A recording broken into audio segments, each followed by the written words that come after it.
So Ryan, a new year is inbound. I think we should start thinking of change. Maybe some new segments for the show. Yeah, man, we've been talking about possibly switching up the third segment.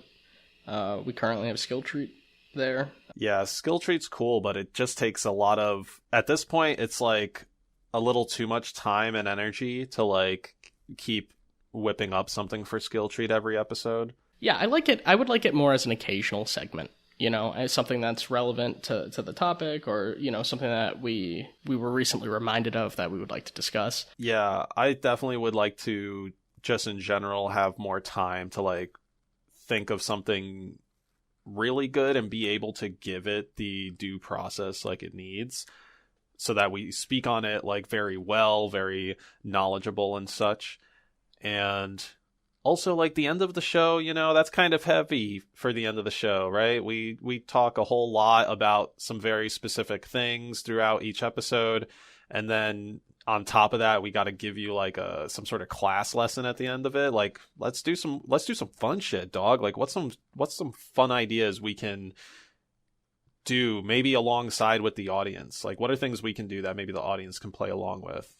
One thing that comes to mind is the D-pad disaster. What's that? It's a segment that I envision as like creating some kind of balance to the D-pad delight. Basically a horror story of gaming, you know, or something that, you know, went awry or that was frustrating or saddening or, you know. So a negative memory of a game to balance out the positive memory. Yeah, and I think when we tell these kinds of stories with each other, we're often joking through it. So it's not actually something that is disastrous, and, you know, the word disaster itself is a hyperbole. It's not something that we actually get worked up over. I think nobody's crying here. Like, this is a chill, happy place. I think that would be fun, and I think that name is also pretty fun as well. I like the double D alliteration. Speaking of double D alliteration, doing deep dive might be a cool segment. This might be kind of like sort of mentally heavy with the rest of the show. But it's just like us exploring a specific game. I don't know if that means like we play the same game and talk about it, or if that means like we just find a game, we learn its like story, like we learn its development story. Maybe we learn it like what the critical reception was, where its future ended up. Maybe we end up learning more about the devs and kind of talk about that or something. Not entirely sure, but just deep dive for the 2Ds. Yeah, we're kind of using the bonus byte to explore specific games at this point, but there could be merit to maybe like structuring it. I kind of like what you were saying about like talking about the developers, and you know, like kind of the history of how that game came to be. You had another history idea, if I recall correctly. You remember? Oh yeah.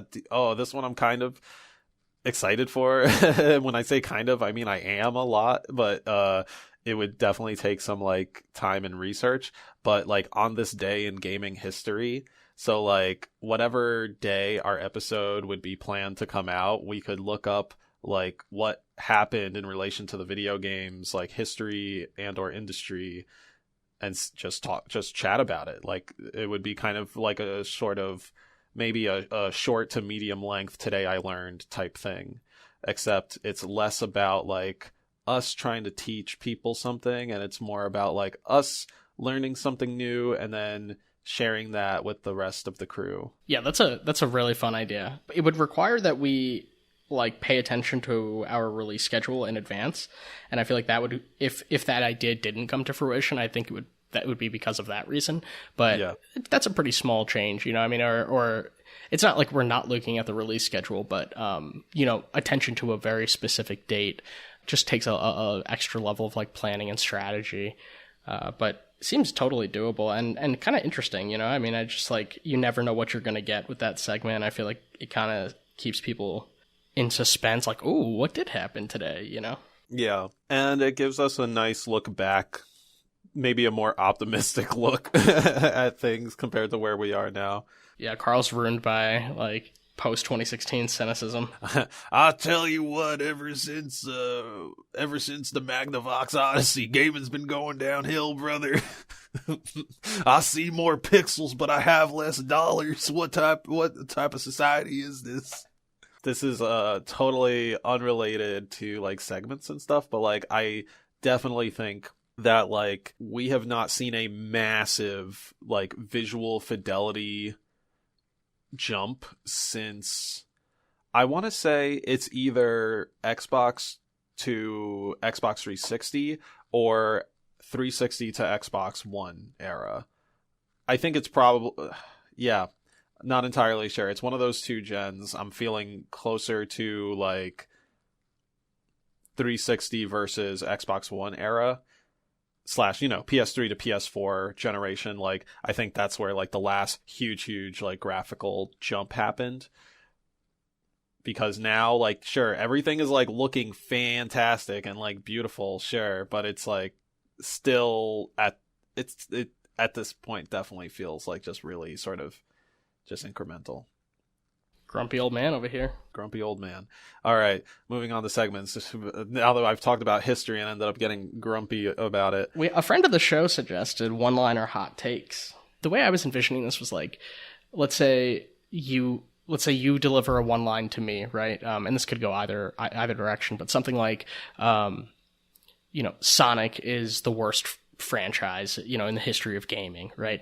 And I can either agree or disagree with that at face value, and then you have an opportunity to provide your full case, and then, basically dialogue would ensue from there. But, finding a dramatic one-liner that, is your thesis, basically, for what you plan to describe. And, obviously something that would be somewhat controversial, that's the point of a hot take, right? I think that sounds like a lot of fun, actually. I could see it totally going into the problem zone that Skill Treat has, but I have to have the best hot take. Yeah, right. Like I don't think it's like I have to have the best hot take, but it's like, which of my takes, is like against the grain. And that might be harder to figure out, like, unless you're like really tapped into the zeitgeist or whatever is like out on the websites. I think though I do feel like we kind of wander into controversial opinions pretty regularly though. Like Halo is not worth playing in 2021, is like something that I feel that I could deliver as a hot take, and it's also something that's like topical, and something I would really like to explore. Oh man. Well, you know what? We're doing this because I definitely have things to say about that. We're going to do the one-liner hot takes, and we're going to have Halo be the first one, and we'll figure it out from there. I think that's really fun. That's going to be a lot of fun. Dig it. So speaking of a lot of fun, I think it would be really neat to maybe try doing shows with the listeners, or at least shows where the listeners can play along with it.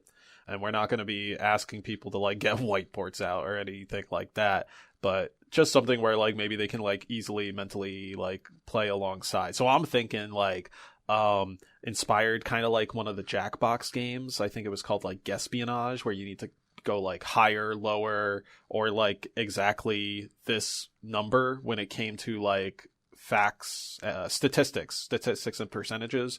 Anyway, Jackbox game aside, I'm thinking we pick a random game on Metacritic, whoever's hosting the segment for that week, and we pick a random game off Metacritic, and then have the other person guess the Metacritic score.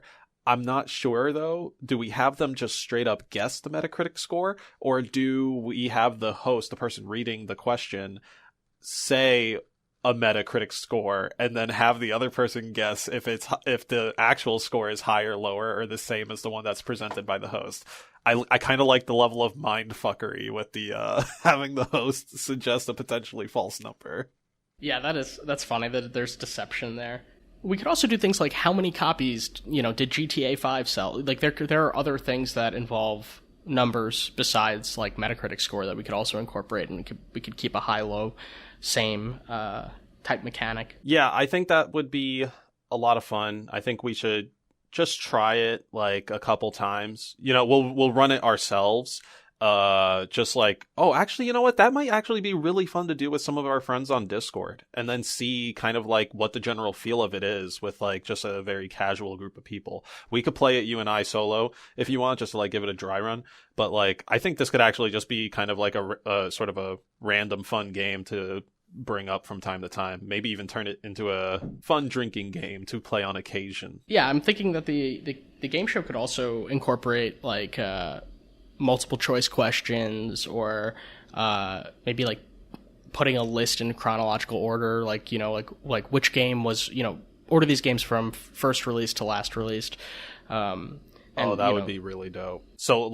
So it'd be like, oh, like Mario 2, Metal Gear Solid 1, Kingdom Hearts, just for extreme examples, right? So like those three games, what order did they come out in?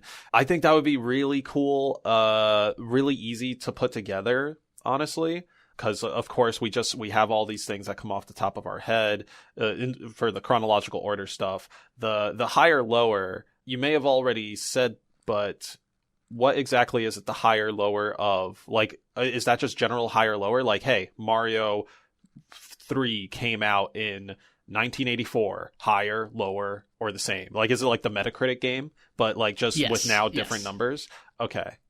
Oh, maybe then we should just do you think we should then just turn the Metacritic guessing game, roll it into higher lower, or have that be a separate thing? I guess with the way that I'm thinking about this is like a full segment, right? The higher lower seems like it would be kind of fun, but you know, it's like a micro game within the segment. Yeah, I think like the game show can be like, let's say like the game show third segment, right, can be broken into its own like 3 segments, right? Where there's, let's say, the multiple choice question, higher lower, and putting a list in chronological order, you know, or perhaps we can brainstorm other games, but like just take those 3, right? So we could have the game show itself be 3 questions long. After each question, we kind of go into a little bit of analysis or maybe trivia or something. You know, we bring in some kind of like flair that gives it the kind of deep in the deep head energy.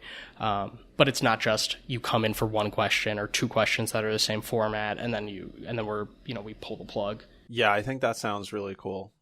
And we should have a fun, like, 15-minute brainstorm or something to just either throw out a bunch of questions or, like, you know, subheaders within each of these, like, micro games.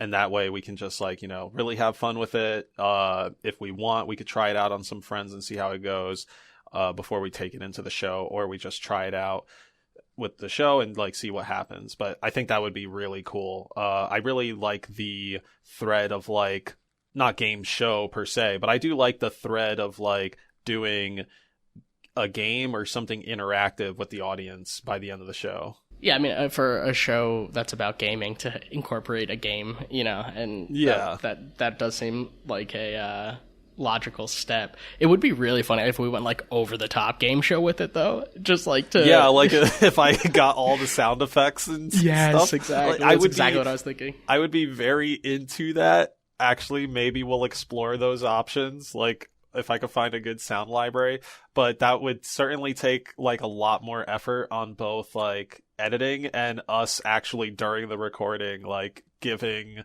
whatever pauses and things that, you know, we'd have to do to like pull that off. But I love me some good radio. so that's something I'm definitely down to investigate when we have some more time. One other segment I'm thinking of in relation to the interactivity is like, I'm tentatively calling it D-pad dial-in, where it's another call to action sort of for the listeners. Like, people can leave us voicemails with a question or a discussion point that we air and answer on the show. I think that would be really fun. It, you know, in a non-patronizing way, it kind of reminds me of when like those PBS shows would show kids, you know, like when Teletubbies, you know, they'd zoom into the TV stomach and then it's like, here's a kid, you know, part of your target audience, here's my dog, we'll talk about my dog for a bit and then we'll go back to the show. I think it could be real cool if our listeners decided to leave us like a cool like 10 to 30 second voicemail that was like, oh hey, what do you guys think about Mario Sunshine? And then we just either we talk about Mario Sunshine, or maybe they have their own one-liner hot take that they want us to chat about. Like I would or they have like they have game show questions or ideas. Like definitely I'm very interested in kind of hearing from our audience and maybe giving them some chance to get the spotlight for a little bit.